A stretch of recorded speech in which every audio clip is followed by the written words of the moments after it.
Mesdames et messieurs, nous comptabilisons aujourd'hui 236 cas positifs au Covid de plus, 873 cas guéris, 16 personnes qui sont actuellement hospitalisées au CHT de Taoné et 4 en réanimation. Et comme vous le savez, nous déplorons 2 décès.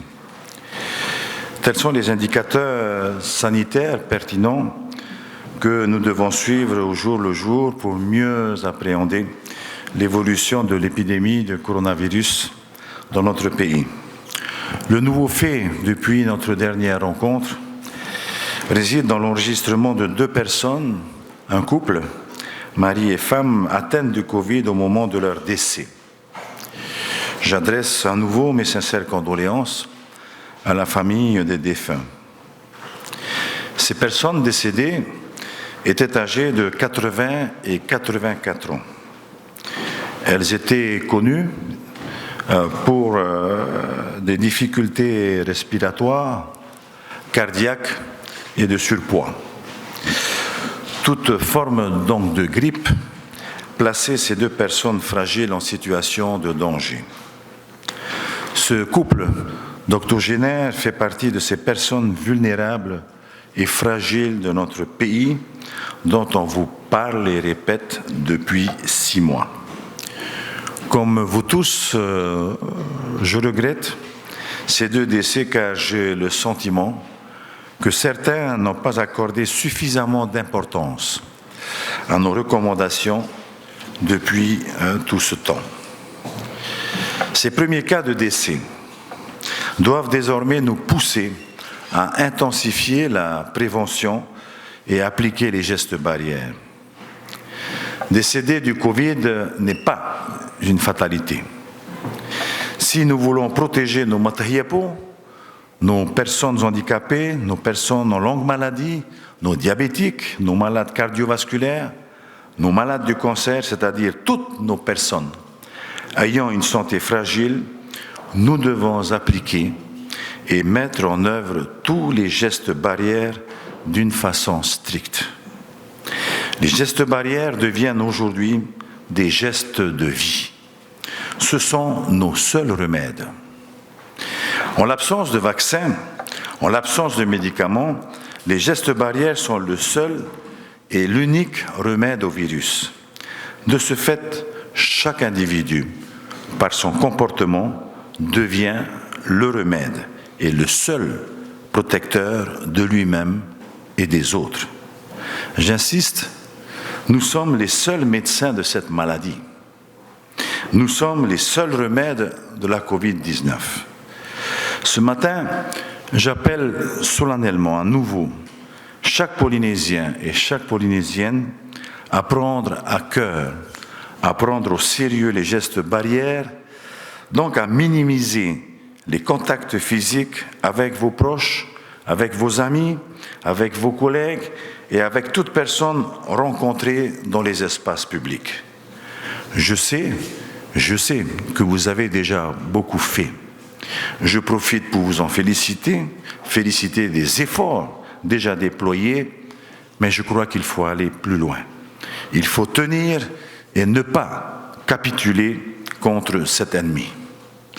Certaines personnes manifestent publiquement pour refuser le port du masque. Je ne sais quoi penser de cette contestation qui rassemble des motivations disparates. Chaque citoyen est libre de s'exprimer. En revanche, les jugements portés par les protestataires sont excessifs. Nous accuser gratuitement d'obscurantisme, de mensonge, de dictature ou de satanisme, je m'interroge.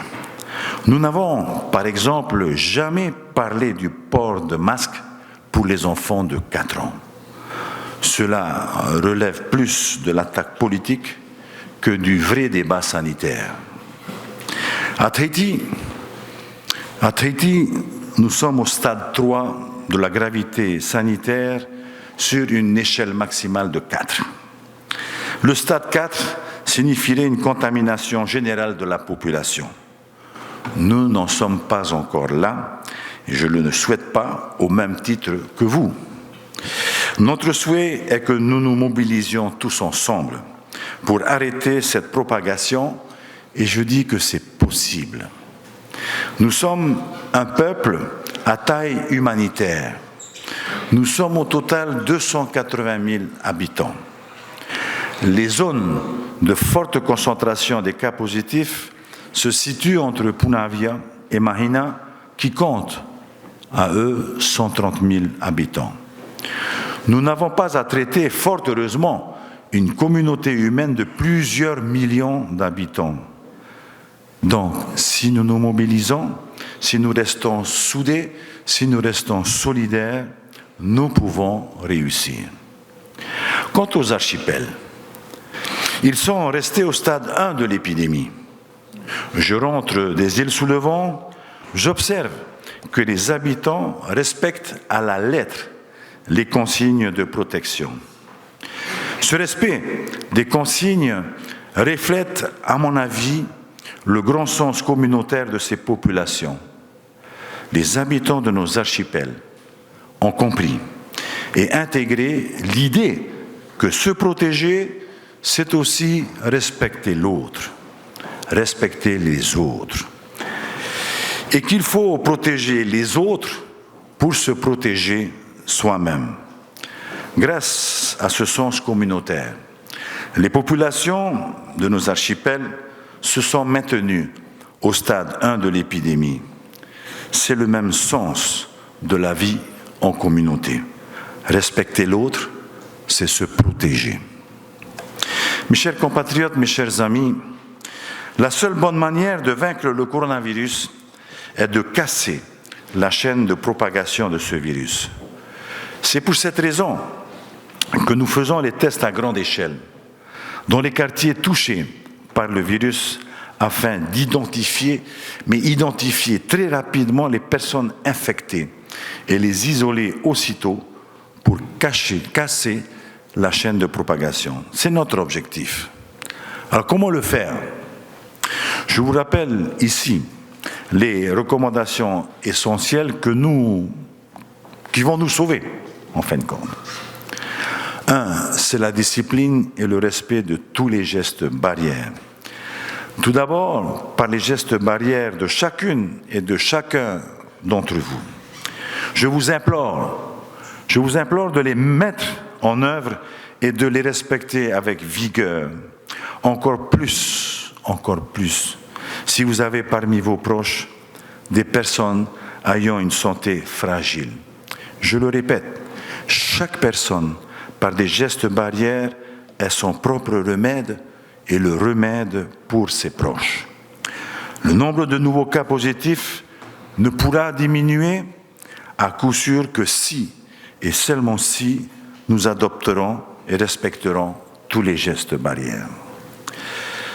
2, l'isolement de 7 jours des cas contacts à risque élevé. Isolement de 7 jours. Les personnes qui ont été en contact avec des cas positifs sont des personnes à risque élevé. Elles seront donc placées en isolement durant 7 jours à compter du jour de la dernière rencontre avec le cas positif. Troisièmement, il faut éviter les rencontres festives. Nous devons, durant le mois à venir, faire l'effort de ne plus organiser de tamara, de ne plus organiser de fêtes, quelles qu'elles soient, comme des anniversaires de famille, des tamaras entre amis, des fêtes à domicile ou en lieu privé. Ce n'est pas parce que vous serez entre amis et proches que le virus n'y est pas invité également. Il y a beaucoup de cas asymptomatiques. Beaucoup de personnes sont porteuses du virus sans le savoir. La propagation observée aujourd'hui à Tahiti relève beaucoup de ces cas asymptomatiques. Cette réalité est un piège. C'est un piège pour les familles, en particulier lorsque nous n'avons pas les bons gestes de protection face à ces personnes. Quatrièmement, la prévention sanitaire, et ce, pour les quartiers à risque. Pour promouvoir les gestes barrières et éviter les rassemblements en lieu privé, le gouvernement dotera les communes, nous doterons les communes d'agents de prévention sanitaire sous la forme de CAE qui seront dédiés aux quartiers prioritaires aujourd'hui touchés par l'épidémie. Ces agents auront pour mission de rappeler sans cesse que les gestes barrières doivent faire partie aujourd'hui de nos habitudes de vie. Je réunirai à nouveau avec le haut-commissaire les maires de Tahiti et de Moorea pour convenir de ce nouveau dispositif de prévention sanitaire. Cinquièmement, il nous faut renforcer la protection des personnes fragiles. Nous voulons également donc intensifier cette protection de nos personnes ayant une santé fragile. Les moyens de dépistage seront dédiés en priorité à ces personnes fragiles. Les passagers arrivant en Polynésie française, et c'est la 6e recommandation que je rappelle à nouveau, dans tout ce que je dis, ce sont en fin de compte que des rappels. Effectivement, je rappelle à tous les passagers arrivant en Polynésie, qu'ils soient résidents, en mission professionnelle ou en tourisme affinitaire, qu'ils doivent respecter strictement les gestes barrières. Ils doivent éviter de se mêler à la population durant les 4 jours qui précèdent le second test par autoprélèvement. Donc, de ne sortir de chez eux que pour des raisons impérieuses, essentielles à la vie quotidienne. Et j'en viens naturellement au maintien du protocole sanitaire ETIS pour tous ces passagers entrant en Polynésie. Le protocole sanitaire appliqué actuellement à tous les passagers entrant en Polynésie sera donc maintenu. Avec le test RT-PCR 3 jours avant l'embarquement, un formulaire donc ETIS à remplir et un second test RT-PCR pour autoprélèvement.